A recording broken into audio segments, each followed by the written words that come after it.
Esate duten Ostadarribian izan zen garaia ikan olenote kriston errotabide, erozteina. Daugat hemen nola zen, eta irriua hori pasatzen zen azpitikan, eta urak egiten zuen indarragin soinu bat. Eta han bertan positzen zen jaioa gehiak altxatu eta pum ikiten noten zen ura. Goikorrota yo creo que es un elemento patrimonial de primer orden con muchos valores paisajísticos, etnográficos, culturales, hidráulicos, arquitectónicos.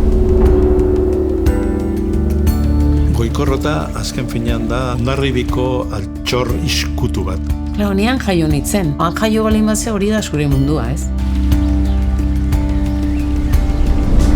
Ibarbasoa adierazi, badala baso berezi bat, bereziki importantea dela, gure agintarientzat baso hori berreskuratzea aktiboki, eta baita ere babestea.